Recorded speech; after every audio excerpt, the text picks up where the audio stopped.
नमस्कार बच्चों, संस्कृत ज्ञान चैनल में आप सबका स्वागत है। हमारा संज्ञा प्रकरण चल रहा था जिसमें हम कुछ टॉपिक कर चुके हैं। आज हमारा टॉपिक रहेगा प्रयत्न, जिसको हम रीड के हिसाब से कर चुके थे, लेकिन आज विस्तार पूर्वक करेंगे। एक बार दोबारा आप देख लीजिए। आज पढ़ेंगे हमें यत्न या प्रयत्न। हमारा टॉपिक रहेगा यत्न या प्रयत्न।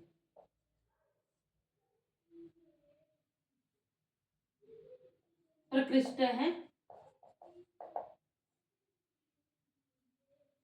यत्न है, प्रयत्न है। प्रकृष्ट है, यत्न है, प्रयत्न है। इसमें प्रयत्न में कौन सा समास है? प्रादि तत्पुरुष समास। प्रादि तत्पुरुष समास, जिसमें पहले उपसर्ग लगा है तो वहां पर प्रादि तत्पुरुष हो जाएगा। लेकिन हम समास नहीं पढ़ रहे हैं, केवल बता रहे हैं आपको। अब आगे ये पढ़ेंगे हम कि यत्न या प्रयत्न किसे कहते हैं। तो आप जान लीजिए कि जब हम वर्णों का उच्चारण करते हैं, कल हमने वर्णों के उच्चारण स्थान पढ़े थे। जब वर्णों का उच्चारण करते हैं तो उन वर्णों के उच्चारण के लिए, वर्णों का उच्चारण करते समय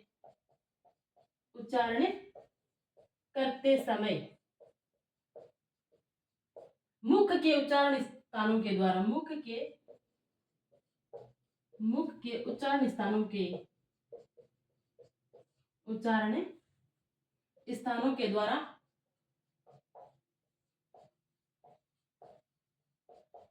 जो विशेष आंतरिक प्रयास किए जाते हैं, जो विशेष आंतरिक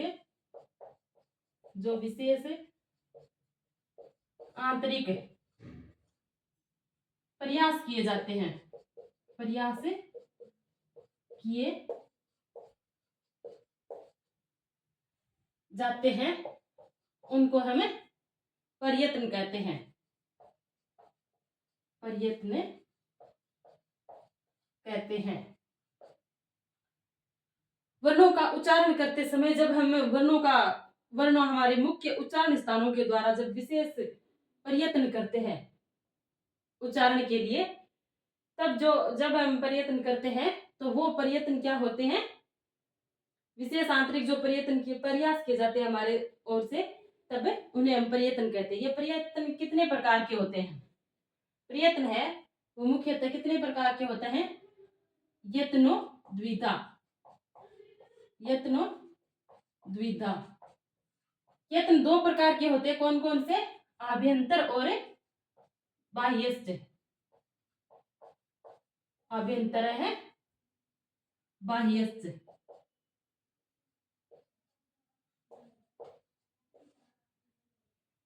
हमारे जो प्रयत्न है वो दो प्रकार के होते हैं, आभ्यंतर प्रयत्न और बाह्य प्रयत्न। अब हम देखेंगे आभ्यंतर प्रयत्न कौन से होते हैं, बाह्य प्रयत्न कौन से होते हैं। तो आभ्यंतर प्रयत्न में हमारे आएगा वर्णों के उच्चारण के दौरान। इसकी परिभाषा ये है कि वर्णों के उच्चारण के दौरान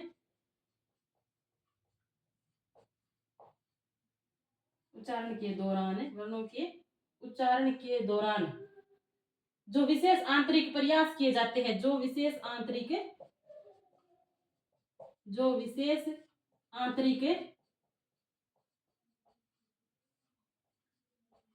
प्रयास किए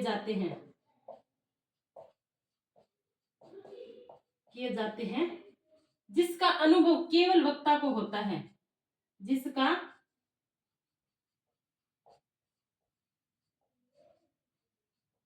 अनुभव केवल वक्ता को होता है, केवल वक्ता को होता है। यानी वर्णों के उच्चारण के दौरान जो विशेष आंतरिक प्रयत्न किए जाते हैं हमारी नाभि से मुख तक वर्ण आने के लिए, जो विशेष आंतरिक हम प्रयास करते हैं वर्णों को बोलने के लिए, तो उन्हें हम क्या कहेंगे? आभ्यंतर प्रयत्न। जिसका अनुभव केवल वक्ता को होता है, बोलने वाले को होता है, बाहर वाले को पता नहीं होता। इसका प्रयास अंदर तक ही होता है, हमारे मुख के अंदर तक ही। इसमें आभ्यंतर प्रयत्न में क्या क्या आता है? अभ्यंतर प्रयत्न है ये 5 प्रकार का होता है।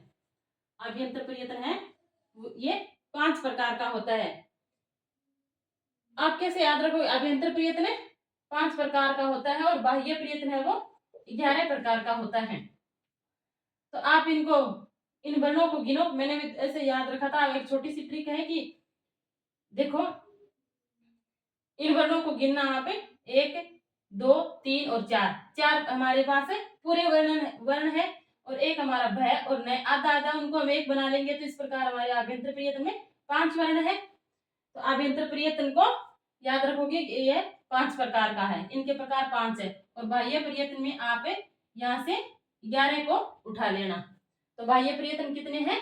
11 प्रकार के। तो अब देखो कि आभ्यंतर प्रयत्न में 5 प्रकार कौन कौन से आएंगे। तो एक तो होगा स्पृष्ट प्रयत्न, स्पृष्टतम। दूसरा है ईषत स्पृष्टतम, ईषत स्पृष्टतम।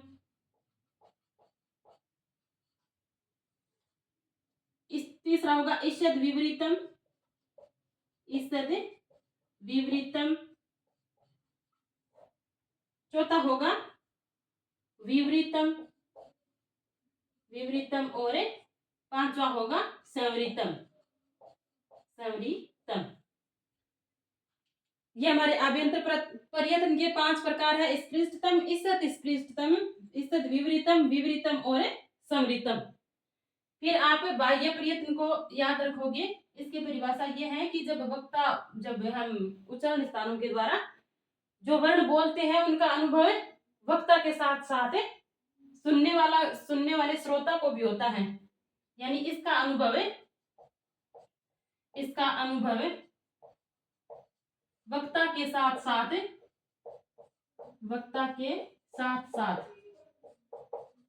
श्रोता को भी होता है, श्रोता को भी होता है। तो उन्हें हम क्या कहेंगे? बाह्य प्रयत्न। और बाह्य प्रयत्न हमारे 11 प्रकार के हैं। कौन कौन से हैं? तो विवार, संवार, श्वास।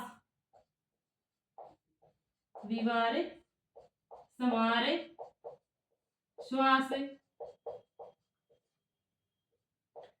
फिर है नाद, घोष, अघोष। नाद, घोष, अघोष। फिर है अल्प प्राण और महाप्राण। अल्प प्राण और महाप्राण। और 3 स्वरों के लिए है। उसमें स्वरों के लिए उदात, अनुदात और स्वरित। उदात, अनुदात और स्वरित। इस प्रकार से ये हमारे 8 तो व्यंजन वर्णों के लिए हो गए और 3 स्वर वर्णों के लिए। तो बाह्य प्रयत्न कितने हुए? 11 बाह्य प्रयत्न हो गए।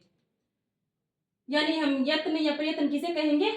वर्णों के उच्चारण के समय जो मुख के उच्चारण स्थानों के द्वारा जो विशेष आंतरिक प्रयास किए जाते हैं तो उन्हें हमें यत्न कहेंगे। और यत्न कितने प्रकार के हमारे पास है? तो यत्न है वो यत्न या प्रयत्न 2 प्रकार के, आभ्यंतर प्रयत्न और बाह्य प्रयत्न। आभ्यंतर प्रयत्न है वो जब हम वर्णों का उच्चारण करते हैं तो उसका अनुभव केवल वक्ता को होता है।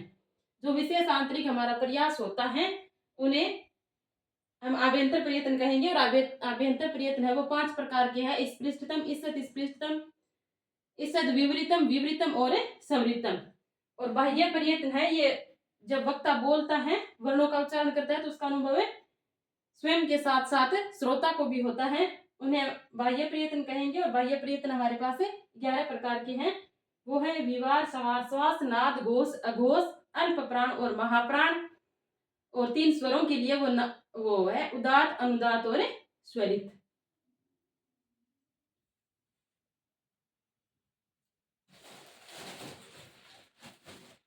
इस प्रकार से ये हमारे पास हो गए आभ्यंतर प्रयत्न और बाह्य प्रयत्न।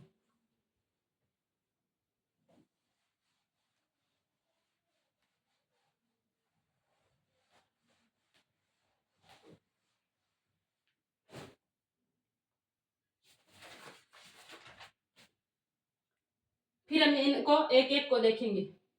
पहले पढ़ेंगे आभ्यंतर प्रयत्न।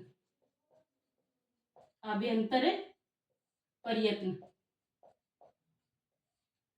आभ्यंतर प्रयत्न 5 प्रकार के थे। 5 प्रकार कौन कौन से हैं? तो एक तो है स्पृष्टतम, दूसरा है ईषद स्पृष्टतम, ईषद स्पृष्टतम, ईषद स्पृष्टतम। तीसरा है ईषद विवृतम, ईषद विवृतम। चौथा है विवृतम, विवृतम। और पांचवा है समृद्ध। इस प्रकार से हमारे पास अभ्यंतर प्रयत्न है 5 प्रकार के, स्पृष्टतम, ईषद स्पृष्टतम, ईषद विवृतम, विवृतम और समृद्धम। स्पृष्टतम में कौन कौन से आएंगे? तो हमारे शुरू के जो वर्गीय व्यंजन है वो हमने पढ़े थे। स्पृष्टतम में स्पृष्टाणाम, स्पृष्टाणाम।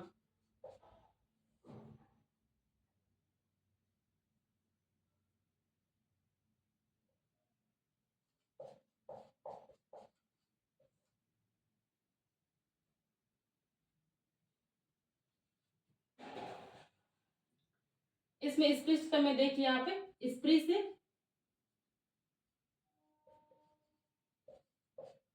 व्यंजन, या फिर इनको हम कह देंगे वर्गीय व्यंजन, वर्गीय व्यंजन, या फिर कहेंगे उद्दीत वर्ण।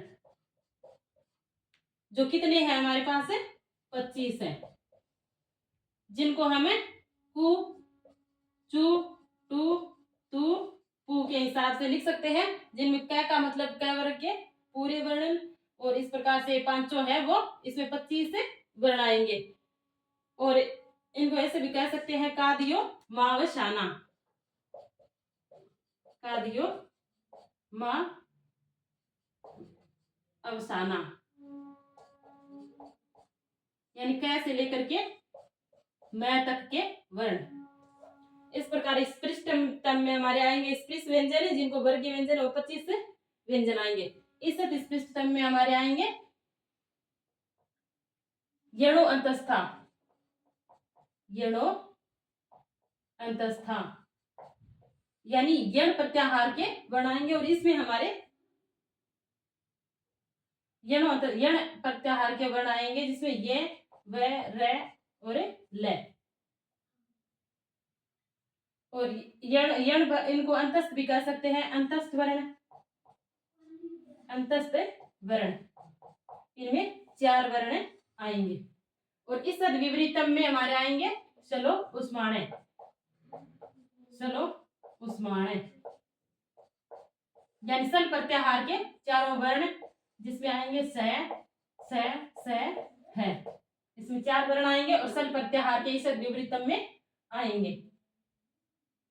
फिर विवृतम में हमारे आएंगे स्वर, स्वर या अच।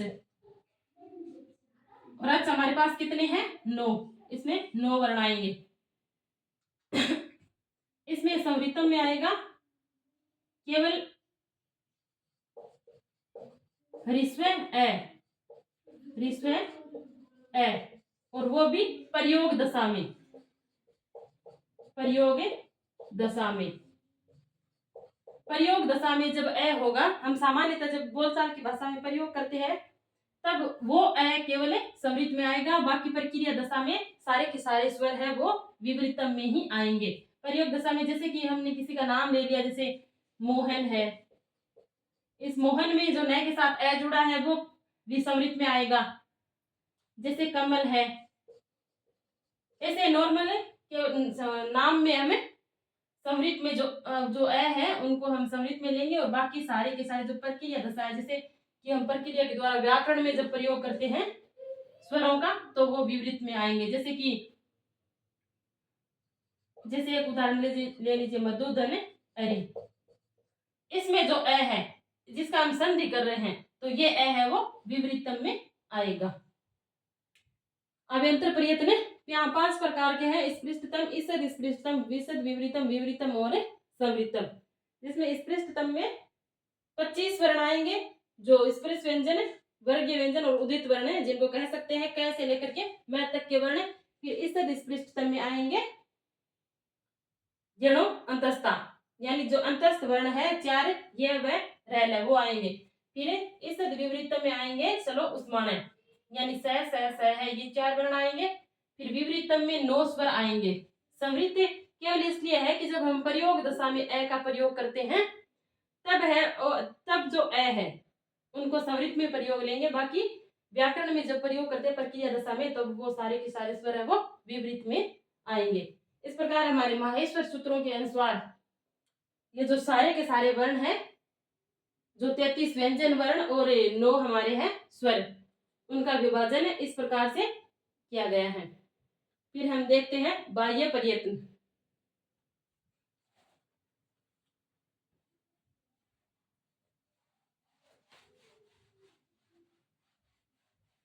बाह्य प्रयत्न 11 प्रकार के हैं, जिसमें 3-3 के जोड़ों से हम लेंगे। बाह्य प्रयत्न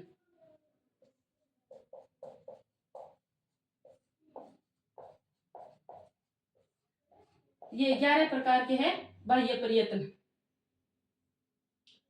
जिसको पहले हमें 3 भागों में बांटेंगे, जिसको मैंने आपको पहले भी बताया था। एक छोटा सा सूत्र याद रखिए आप, अविश्वास, अविश्वास,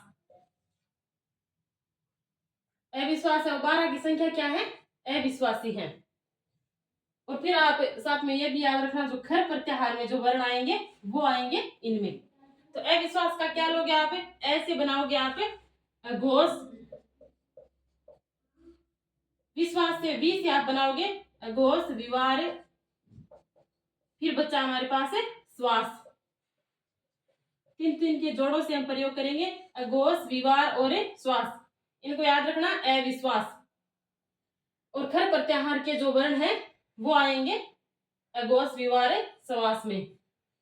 तो इसमें वर्ण आएंगे कौन कौन से? पहला और दूसरा वर्ण, यानी वर्गों के हमारे पास जो वर्ग हैं, 5 वर्गीय व्यंजन है वो को आएंगे क, ख, फिर च, छ, ट, ठ, थ, थ, प और फ। इसके साथ साथ स, स, स, स, स, स, यानी है वर्ण नहीं आएगा। इनके साथ हमारे ये वर्ण आएंगे स, स, स, यानी खर पर ख से लेकर के स तक, र तक जब हम लेंगे तो यही वर्ण आएंगे, क, ख वर्गों के पहले और दूसरे वर्ण, और स, स। तो इस प्रकार से हमारे पास ये कितने वर्ण हुए? तो 5 5 10 और 13। बहुत बार पूछ लेते हैं कि अघोष, विवार, श्वास में कितने वर्ण हैं? तो ये 13 वर्ण है। ये प्रश्न कई बार आ चुका है। इसमें 13 वर्ण आते हैं, इसको आप याद रखना। और इसमें खर प्रत्याहार के वर्ण आ रहे हैं, वर्गों के पहले दूसरे वर्ण और स। इसी प्रकार हमें अगला वाला बांटेंगे, अगला वाला जोड़ा लेंगे, तो उसको आप याद रखना, घोषणा। साल में कितने दिन होते हैं? 365 दिन होते हैं, जिसमें सरकार क्या करती है? 345 दिन घोषणाएं करती रहती है। और साथ में क्या करती है? हो हल्ला। 345 दिन घोषणा करती है और साथ में हो हल्ला करती, लोग है वो क्या करते हैं? हो हल्ला करते रहते हैं। तो घोषणा से आप याद रखना, घोष, से संवार, ये सह लिख लेना यहाँ पर, घोष, संवार और नाद, घोष, संवार और नाद। इसमें कौन कौन से वर्ण आएंगे? 345 से आप समझना, वर्गों के तीसरे, चौथे और 5वें वर्ण आएंगे। और हो हल्ला से आप याद रखना, हय वरल, तीसरा, चौथा और 5वां वर्ण, यानी ग, घ और ग।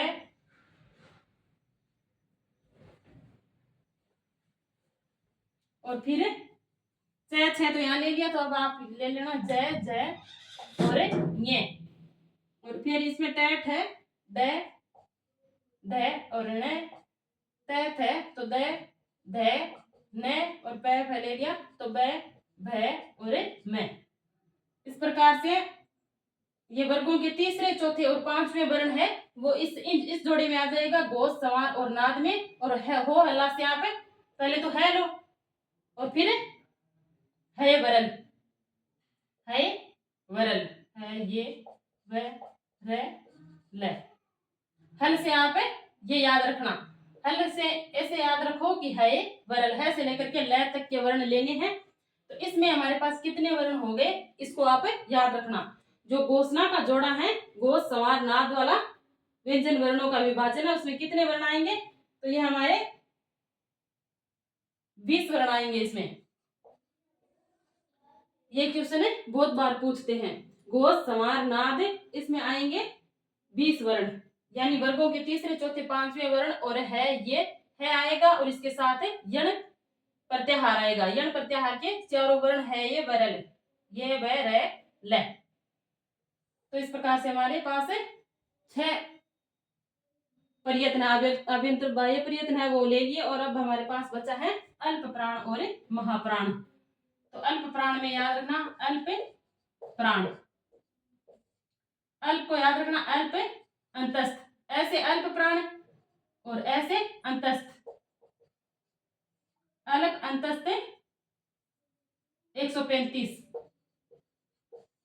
इसको बार बार बोलना, अल्प अंतस्थ 135। 135 का मतलब है कि वर्ग का पहला, तीसरा और पांचवा वर्ण आएगा। वर्गों के वर्गीय व्यंजन हमारे पास है कु, चु, टू, तू, पु। उन वर्गों के पहला, तीसरा और पांचवा वर्ण है वो अल्प प्राण में आएगा, अंतस्थ वर्णों में आएगा। तो अंतस्थ वर्ण तो हमारे पास कौन से हैं? स है।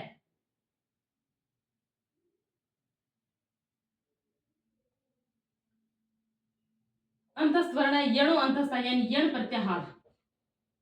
और पहला, दूसरा, तीसरा क, ग और पांचवा वर्ण है ग। फिर च, ज और ञ, ट, ड और ण।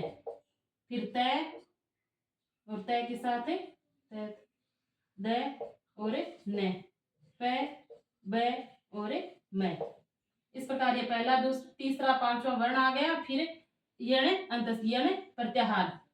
तो ये व र और ल। इस प्रकार से हमारे पास अल्प प्राण में कितने वर्ण आ रहे हैं? तो 15 और 4 19। अल्प प्राण में 19 वर्ण आ रहे हैं। अल्प अंतस्थ, अंतस्थ वर्णों में ये व र ल आएंगे। और 135 से याद रखना पहला, तीसरा और पांचवा वर्ण आएगा। फिर है महाप्राण। फिर हम चौथा विभाजन कर रहे हैं महाप्राण का। महाप्राण, महाप्राण में जो बड़े बड़े वर्ण है वो आएंगे। तो इसमें आएंगे महाप्राण में, इसको याद रखना महाशाली, यानी महाशाली कौन कौन से, उसमें जो बच गए इसमें आ जाएंगे।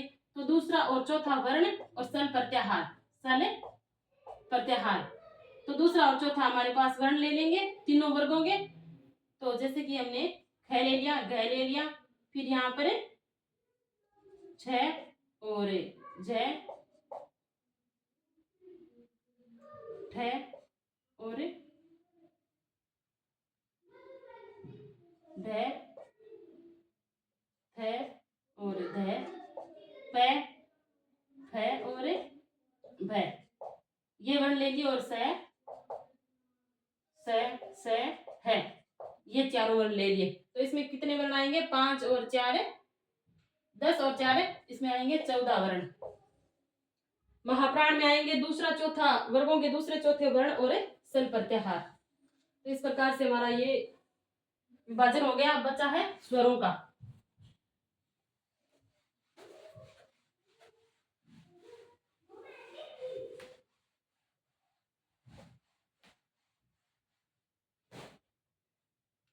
अब स्वर बचे हैं उदात, अनुदात और स्वरित। व्यंजनों के 8 प्रयत्न थे, बाह्य प्रयत्न थे जिनका हमने कर लिया। और अब बचा है स्वर। स्वरों में कौन कौन से स्वर थे हमारे पास? उदात, अनुदात और उदात, अनुदात, और स्वरित।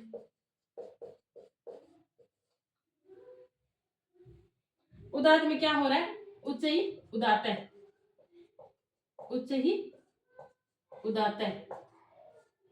अनुदात में नीचे ही अनुदात है, नीचे ही अनुदात है।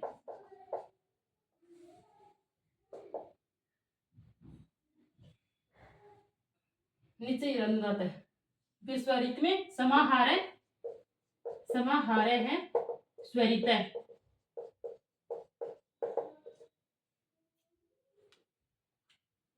उच्च अनुदात है, इसका मतलब है कि तालु आदि जो उच्चारण स्थान है हमारे, तालु आदि उच्चारण स्थानों के द्वारा, उच्चारण स्थानों के द्वारा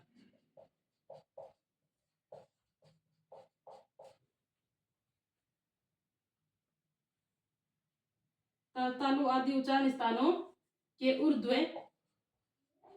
ऊर्ध्व यानी ऊपर से, ऊर्ध्व भागों के द्वारा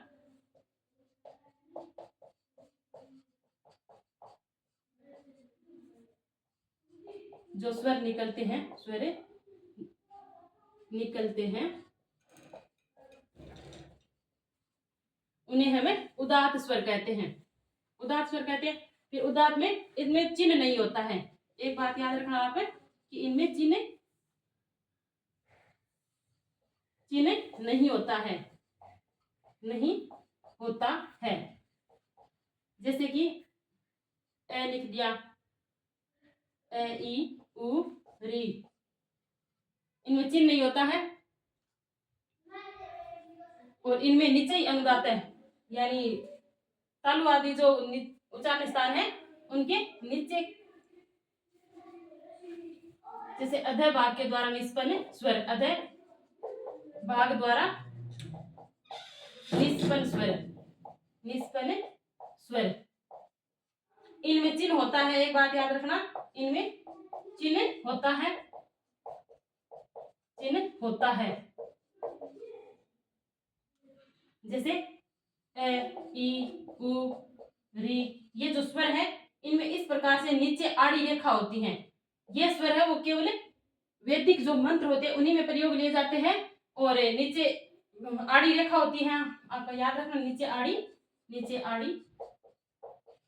रेखा होती है और इनमें उदात में चिन्ह नहीं होता है। फिर समाहार है, स्वरित है, इसमें क्या है,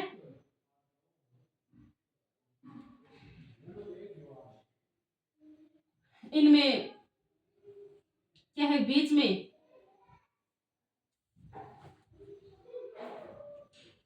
इनमें ऊपर खड़ी रेखा होती है, इनमें ऊपर खड़ी रेखा होती है, खड़ी रेखा होती है। जैसे ए है, ए ई उ, तो इनमें यहाँ पर ऊपर खड़ी रेखा होगी, वो कौन से होंगे, स्वरित स्वर होंगे। तो इस प्रकार से आप याद रखना, स्वर कितने प्रकार के हैं, उनमें उदात, अनुदात और स्वरित। उदात है वो उच्च उदात है, उच्च ही उदात है, जो तालु आदि हमारे उच्चारण स्थान है उनके ऊपर के भाग है, ऊर्ध्व भाग के द्वारा जो निष्पन्न स्वर होते हैं जिनको हम बोलते हैं वो स्वर होते हैं, उदात स्वर में आते हैं। इनमें चिन्ह नहीं होता है, उदात में चिन्ह नहीं होता है, जैसे ए ई उ री, इनको सीधा प्रयोग में लिया जाता है। फिर अनुदात है वो नीचे ही अनुदात है, इनका सूत्र है नीचे ही अनुदात है। जो तालु आदि हमारे उच्चारण स्थान उनके जो नीचे के भाग है वहां से जो स्वर निकलते हैं उनको क्या कहते हैं, अनुदात स्वर। और इनमें नीचे आड़ी रेखा होती है। और फिर स्वरित स्वर है वो समाहार है, स्वरित है, जो उदात और अनुदात दोनों का मिश्रण होता है और इनमें ऊपर स्वर के ऊपर खड़ी रेखा होती है। जैसे अर्वांग लिख दिया, जैसे कि ये वैदिक मंत्रों में प्रयोग में लिया जाता है और यहाँ पर खड़ी रेखा लगा दी, तो इस प्रकार से चिन्ह होता है ऊपर खड़ी रेखा, वो स्वरित में होता है। इस प्रकार से हमारे बाह्य प्रयत्न के 11 प्रकार थे जिनको हमने पढ़ा और 3-3 के जोड़े बना लेना। पहला जोड़ा हमने बनाया था अविश्वास का, जिसमें अघोष, विवार और श्वास आ रहा था और उनमें कौन कौन से वर्ण आ रहे थे, पहले और दूसरे वर्ण आ रहे थे और खर प्रत्यार आ रहा था पूरा और स वर्ण आ रहे थे। फिर हमने पढ़ा घोषणा, घोषणा एक सूत्र बनाया हमने जिसमें घोष, स्वर और नाद ये आ रहे थे और उनमें 345 यानी तीसरा चौथा और पांचवें वर्ण आ रहे थे और साथ में है और ये व र ल ये वर्ण आ रहे थे। फिर हमने पढ़ा अल्प प्राण और महाप्राण। तो अल्प प्राण में जिनमें हमारे मुख की प्राणवायु कम लगती है उनको हम अल्प प्राण कहेंगे, यानी वर्गों के तीसरे पहले तीसरे और पांचवें वर्ण आएंगे अल्प प्राण में और अंतस्थ वर्ण आएंगे। अंतस्थ में जड़ो अंतस्थ यानी जड़ प्रत्याहार के वर्ण आएंगे। फिर हमने महाप्राण पढ़े जिनमें महाप्राण में दूसरे और चौथे वर्ण आ रहे थे और सल प्रत्याहार आ रहा है। और फिर हमारे हैं 3 स्वर जो उदात अनुदात और स्वरित, जिनको हमने पढ़ा। इस प्रकार से हमारे बाह्य प्रयत्न के 11 भेद पूरे होते हैं। तो अभ्यंतर प्रयत्नों की एक लाइन और लिख लीजिएगा आप नीचे कि अभ्यंतर प्रयत्नों का प्रयोग कहां पर होता है। अभ्यंतर प्रयत्नों का प्रयोग सहवर्ण संज्ञा के लिए करते हैं। सहवर्ण संज्ञा के लिए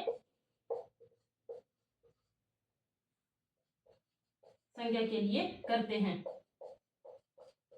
और बाह्य प्रयत्नों का प्रयोग